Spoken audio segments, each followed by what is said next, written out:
Hey, if your car payments, your insurance, your gas, your maintenance, everything, if it's costing you $1,000, $1,500, $2,000 a month, that can be easily 15, 20, or 30% of your income. No wonder you feel broke. Hi, I'm Kent Irwin. I'm an entrepreneur, I'm a financial coach, I'm a YouTuber. I'm here with Shelby Hutchings. She's an entrepreneur, a creative person, a friend, a mom, and today we're going to talk about how your transportation budget could be running you over. We're going to be delving into a subject that hits close to home with almost everybody, how cars can crush your family budget. Before we jump in, please subscribe or like this video so that we can bring more great videos like this for you in the future. All right, let's get started. Cars and family finances.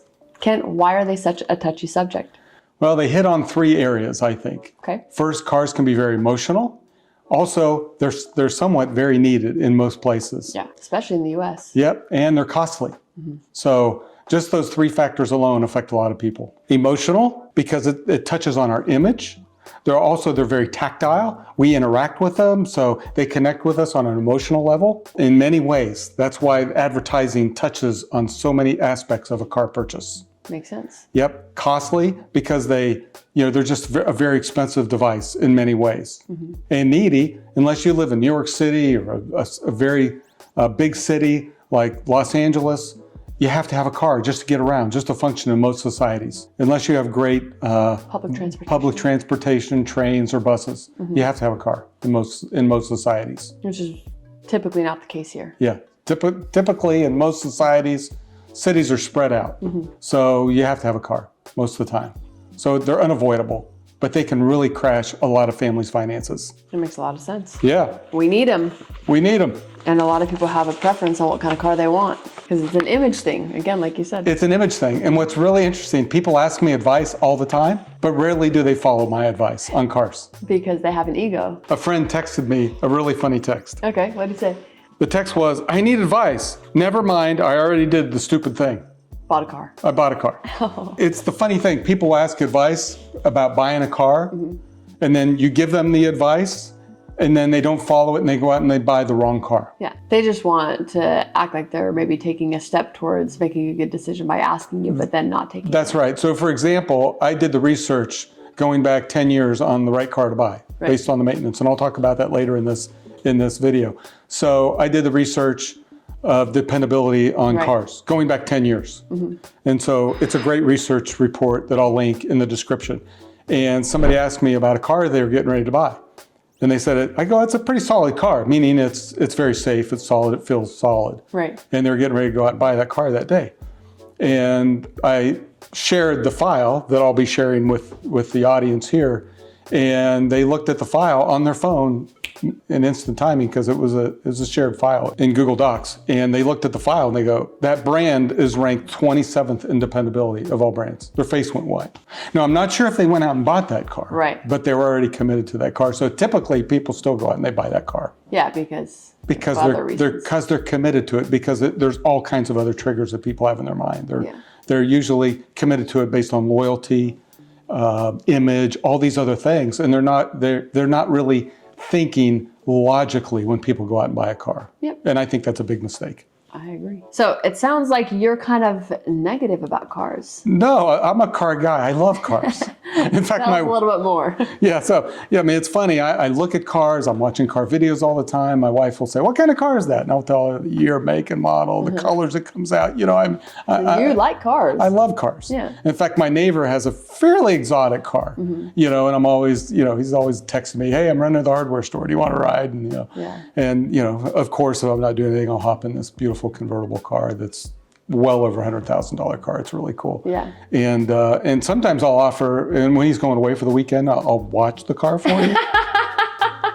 He's never taken me up on it. So generous. I'll watch it really well. Yeah. I'll take it for a spin, make sure it doesn't get rusty. I'll dust it off for you, because it's really smart to keep a car well oiled. Of course. To have it sit around is not good for a car. It's silly to do that. I'm doing him a favor. Seriously. But that's a good neighbor. He's not taking me up on it. No. That's so good. But no, I love cars. They're a lot of fun, but they can really kill your budget if you don't do it right. So it depends on the amount that you have to spend on a car, whether it makes sense or not. There's all kinds of factors, and we'll go through them in this video. Sounds good. So in the title, you mentioned cars running you over. That sounds a little bit dramatic. Can you elaborate on that? Yeah, they'll run you over. They'll actually make you go broke. Okay. They'll destroy your budget. Yeah, let's jump on that. The biggest mistake that people make is they buy the wrong brand. Okay. So the story I love to tell. So I'm driving this old, my kids were little, I got rid of this expensive lease and I bought this heap of a car. My kids were little, we weren't making much money, so I bought this old beater car. It was a station wagon. You can't even buy station wagons anymore, I don't think. And it's to get an oil change or new tires or something at this little repair place in downtown Columbus, Ohio, where we lived at the time. Mm-hmm. And I'm sitting there and this guy, young executive, comes in with a really shiny 4-year-old Audi, beautiful car. I could still picture it. It's a red 5000. I don't even think they make the 5000 model anymore. Mm-hmm. I think that's what it was. You know, really sharp young guy. You know, he'd been out of college a few years, had a good job, I could tell. And he needed a new steering rack on this car. It was going to cost like $4,000. He didn't have $4,000. His payment was probably huge, and now he needed $4,000 for a new steering rack on this car. Right. It was a car that was off lease. Mm-hmm. Somebody leased it, and now he got probably a decent deal on it. Now he needed to put $4,000 in this car, and he didn't have the money. He was going to have to charge it. And it's exotic. And it's exotic. He looked really good in it. He wanted to look successful. Just got out of college for a few years, had a good job, and he wanted to look really good. Bad decision. So which brands should you avoid? Mm-hmm. The story in that is don't buy anything from Europe or one of those contiguous continents. Don't buy Volvo. So this is aimed at people that don't have money. If you have money and you want to buy those brands, and you can repair them. If you can afford to repair them, if you have money. But if you're trying to get out of debt, if you're trying to grow money, if you're trying to build wealth, if you don't have money, this is who I'm talking to. This is the audience. I'm not talking to people that have money and can afford a really nice, expensive car. But if you can't, you don't go out and you buy a BMW, a Mercedes, a Volvo. Makes sense. Any car from Europe, don't buy it, or any of the contiguous countries. Don't buy an Italian car. Don't buy a Volvo. They are expensive to repair. Yes. You might say, well, I'll buy a used one. What's the deal on one of those used cars? They are aimed at off lease, so the leases are going to be expensive. Okay. If you're not making much money, you don't want to buy an expensive lease, or you don't want to buy a car that's off lease, because they're aimed at somebody that can afford a used one. Okay, you might get a good deal, but now it's going to need a lot of repairs because it was off lease. So it's aimed at the people looking for status that can afford it, correct, but it's on a deal. Right, they're going to be expensive. I was talking to my daughter's brother-in-law, got out of college, bought a used BMW. Mm-hmm. Every repair was over $1,000. Yeah. He got rid of it. For sure. Learn from other people's mistakes. Mm-hmm. Okay, when he bought it, I didn't tell him, because young people usually won't.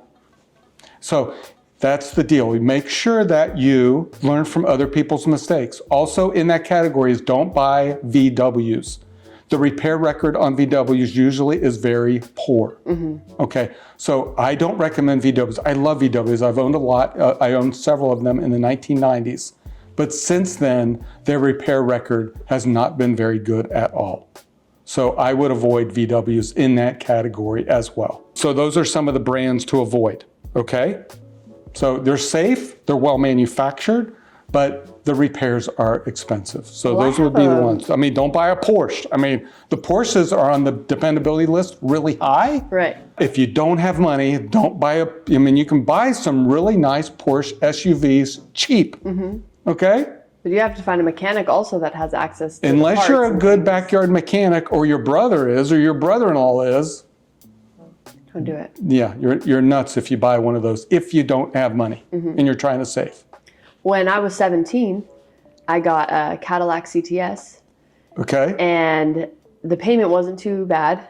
I had my little job and I was able to pay for it after my mom. High performance car. It was wonderful. I loved it so much. You look good in it. Then I sure did. And then when I had to repair it, And because it's like a luxury car, even though it's American, right? Cadillac's American. Absolutely, General Motors. Right, but when it came to the repairs, because it was a luxury car, there was like so many high expenses, and I was like, I can't afford this. Right.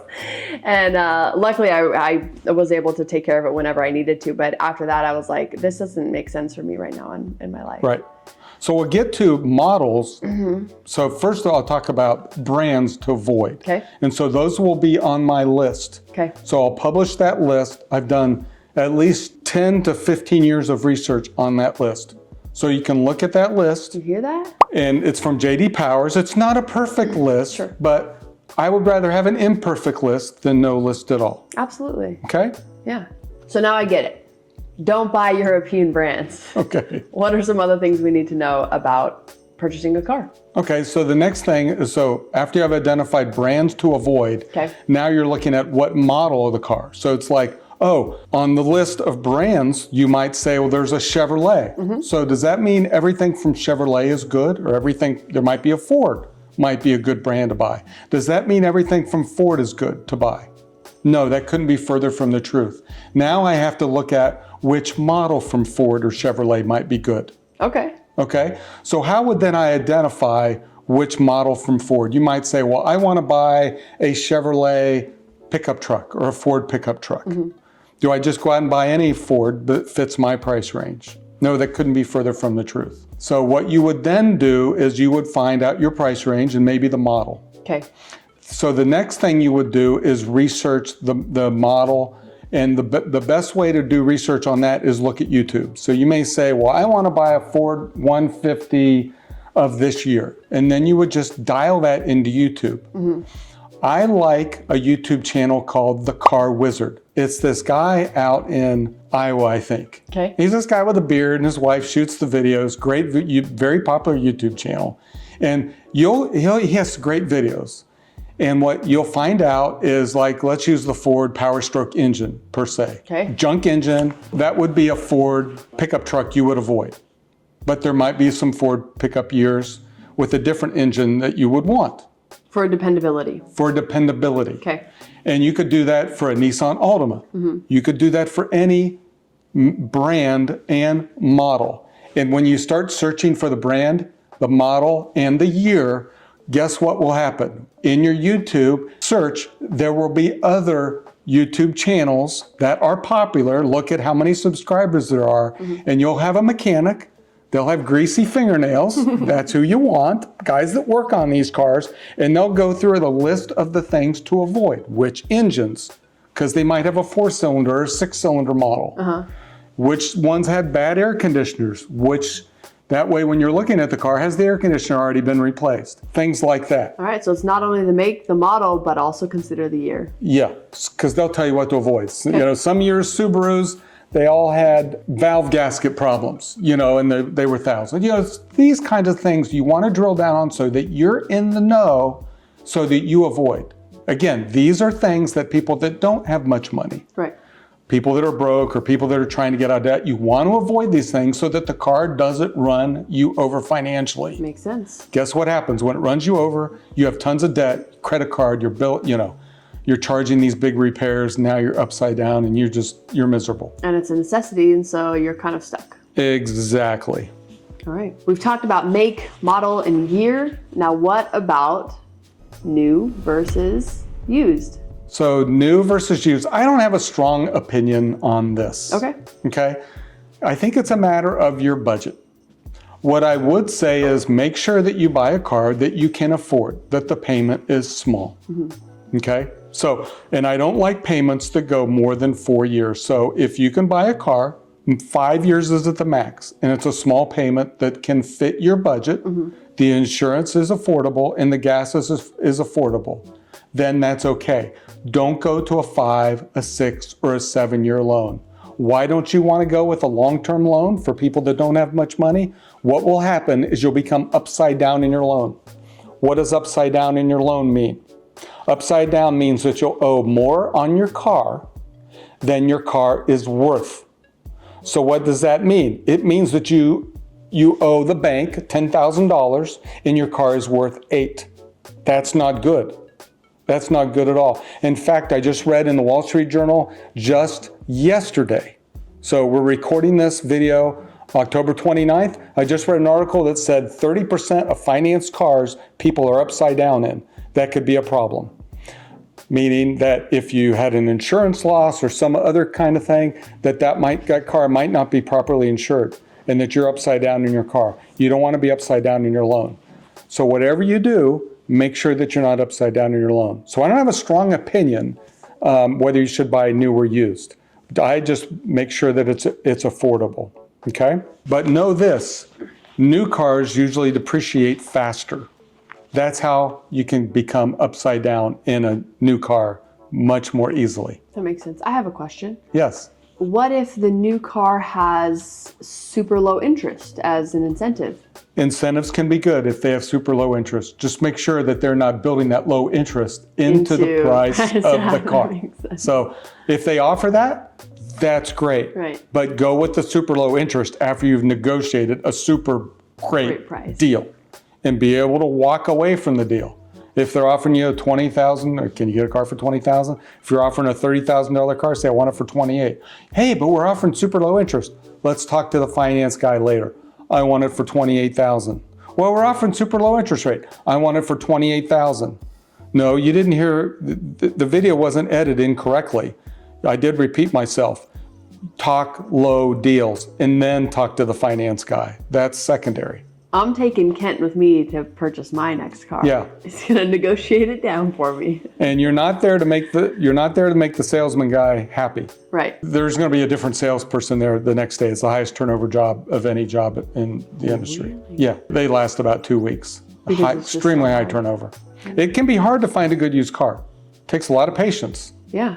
Takes a lot of patience, so that's why people don't like the hassle of buying a used car. And lots of dealerships and things. And that's why they go to CarMax and they're like, I'll just take what there is. Yeah, that's why CarMax, but you don't know who you're buying it from. You don't know if you bought it from some hot rodder kid who's 18 years old. I've heard that CarMax is made for women who don't want to negotiate. Really? Or they just go in there and they're like, okay, I want that one. Just buy a car. Yeah. But you didn't know if it was from some party guy that raced at 3 in the morning, ran the engine hard. You don't know. So how do we go about finding a good used car? So finding a good used car, again, do your research on the brand and the model. After you find the brand and the model you want, and then go to maybe Facebook Marketplace. Might be a good place to find one. Okay? Or ask around. I love buying cars from old guys or old gals. Somebody that's maintained the car really well. Right. It's a one-owner car. Why one-owner car? Well, you know that it's been maintained. It hasn't had 3 owners with 3 different types of lifestyles, 3 different kinds of history. Why do I like buying cars from old guys? Well, they tend to be conservative drivers. Right. Right? Yeah. I don't want to buy a car from a 20-year-old young person Yeah, no way. that drives the car hard. Right? Yep.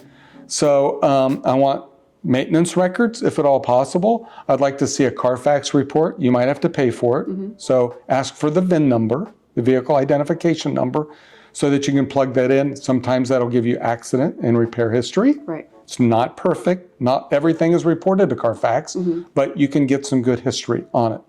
Okay? Take somebody with you. Take a car guy or gal with you. And on a cold startup, have them stand behind the car and see what blows out of the tailpipe. Oh. If there's some funky smoke that blows out of the tailpipe. Might be a problem. Ask the owner where the car is usually parked and see if there's some oil or some radiator fluid or transmission fluid that leaks out of the car. Yeah. Okay? Smell the car. Is there any funky tobacco that's smoked inside the car? Or animal. Is it clean? Is there any strain? Don't turn the radio on when you take it for a test drive. Listen for sounds. Test the air conditioner. Does it really blow good? Is there a clean title? Do you have the title? Can I see the title? Oh, we'll mail that to you. It's kind of tied up and blah, blah, blah, blah. I want a clean title. A lot of people promise that later after you give them the money. You want a clean title. Good to know. I saw an advertisement for a car yesterday, and they said the battery's dead. Don't buy a car that they have to jump it. To show it. To show it. Yeah. It's silly. I don't I've sold 3 cars on Facebook Marketplace this year. You sold 3? 3. Yeah. I think Marketplace is a good place. And they were all 2020 and newer.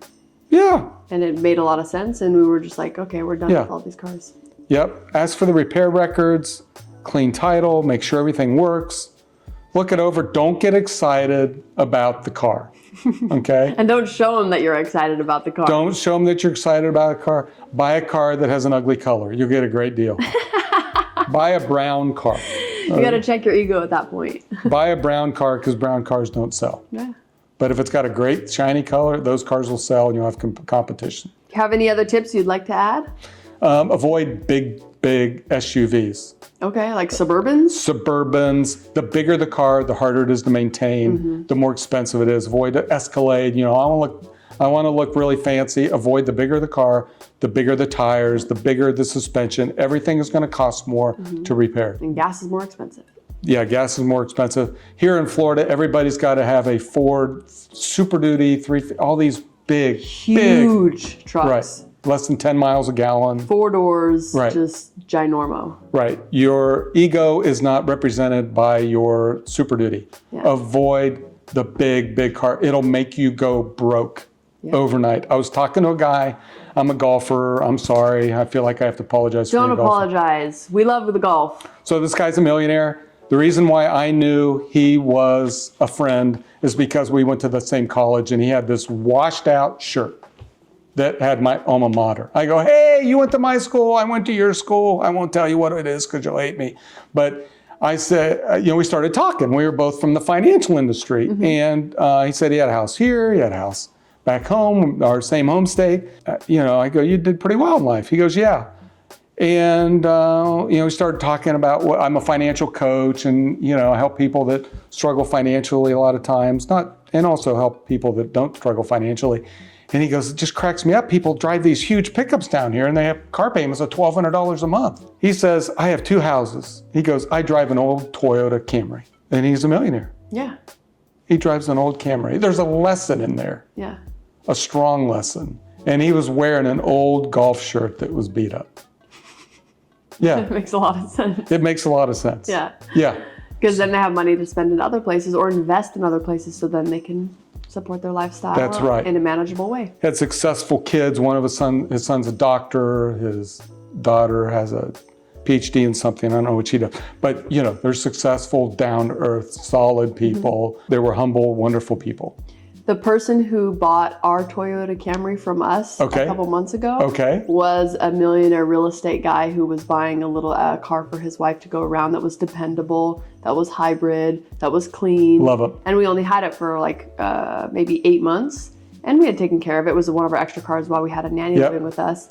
And I thought that was just so interesting. I mean, he was just like a super successful real estate guy, totally, could afford whatever. But he came to buy his wife this little Toyota Camry off Facebook Marketplace. I love it. I know, I was like, that's amazing. Guy down the street, he was bragging. My car's a 2004 with 220,000 miles on it. I was bragging about it. He goes, well, my car's a 99 pickup.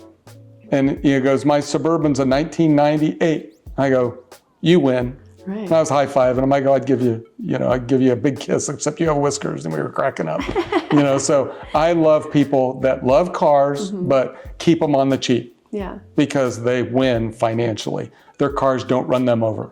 Yeah, and then they last a long time. My grandmother always had Toyotas until the day she died, and she used them until they were 150, 200,000 miles, and then she would get another one only until it was the next move. And they were so successful in life because they made those wise choices. I buy old Toyotas. If you like domestic, there's good domestic cars you can buy. So don't hate me if you buy, but I put 330,000 miles on a Toyota product. So you can buy them. Yeah. So if you maintain them. And easy to repair. Yeah, I have a mechanic. Sometimes I do the repairs myself. I'm not afraid to bust my knuckles, and sometimes I have to call a friend. Right. Help me put it back together. Oh, there's another thing. Some car makers in the last 5 years have been putting out 3-cylinder turbocharged engines. Why is that? I don't know. So a 3-cylinder turbocharged engine to me sounds like an engine headed for disaster. I'm not sure that engine's going to make it 200,000 miles. I want a car that's going to last 10 years, 15 years. It's going to go over 200,000 miles. A high compression engine that runs at a high RPM, at high heat, 3 cylinders that has to pull people, I'm not sure is going to be the most dependable engine. I would avoid a 3-cylinder turbocharged engine. That's just something that I've kind of identified. I haven't seen a lot of articles on it, but I would avoid, those kind of engines. I wonder if they put those out thinking that they're just going to blow up in 10 years and 5 years and people are going to switch over to EVs. I don't know. Yeah. But just use your head, do your research. And you can do research on YouTube really easily. Yeah. We have supercomputers in our pockets, guys. Yeah. We can check out whatever we need to whenever we want to. You don't have to be watching, Instagram or TikTok. You can do a quick video search. You can become an expert on anything, let alone a make and model, in 5 minutes. When is it appropriate to splurge on an amazing car? Yeah, I mean, I was sitting around a table with a bunch of budget coaches at a conference about a year ago, and the guy goes, here we were talking about these kind of having a car-related discussion, kind of like what we're having today. And the guy goes, he confessed, he goes, I buy a new Tesla every 5 years. And I'm like, great, high five, fist bump.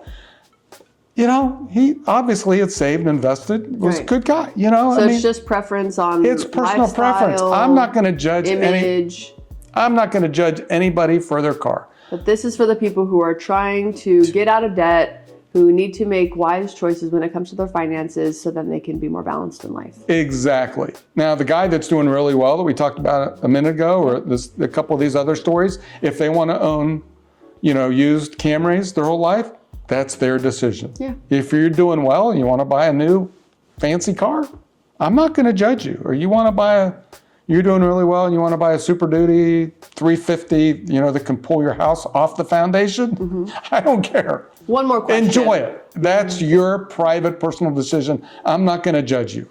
That's your deal. What is your dream car? What's my dream car? Yeah. I'll probably never own it, but I like the the big Lexus convertible 2-seater car. I don't even know. Is it LC? I don't know. Something? I don't even know. I think those are pretty cool. Nice. Yeah. Cool. Yeah. I mean, I like a fancy convertible. I think that would be fun. And then Lexus is super dependable because it's just like Toyota, right? They're dependable. I mean, I like the 911 convertibles, but that would probably be my second one. But they're like in the stratosphere price range, and that would look good for a financial coach to drive, a car at that price range. That would just be silly. I'd look like a NFL quarterback. I just wouldn't fit the image, would it? I don't know. Maybe once YouTube blows up and you have a new image to put out there, then that makes sense. I don't know. We'll see. That's amazing. So all of this has been really helpful. Can you just kind of give a synopsis for everybody on what we talked about? Yeah, if you're trying to build wealth, if you're trying to get out of debt, don't let your car run you over. Be smart. Keep your payments low. Buy dependable cars. Don't be caught up in the image of what your car is. Think about your mindsets. Think about who you want to be, not think about on what you don't buy a car based on what you want people to perceive you. Be smart. Think about the future of who you want to be. Think about how you want to build wealth for your future. You can have something fancier later on, but think about establishing a firm financial foundation now. That's what's really important. The average car payment right now is $724 a month. Don't be typical. Set your own standard for who you want to be and go after that. That's how successful people live. And that's how I want you to live. And I think that's what is empowering. I always think of the Jimi Hendrix song, tire tracks across your back, baby. Don't let your car run you over. Don't be a statistic. Take control of your future. Let's build wealth. If you want tire tracks across your back, get a tattoo. You heard it here first. Please subscribe to this video and like it. Have a great day.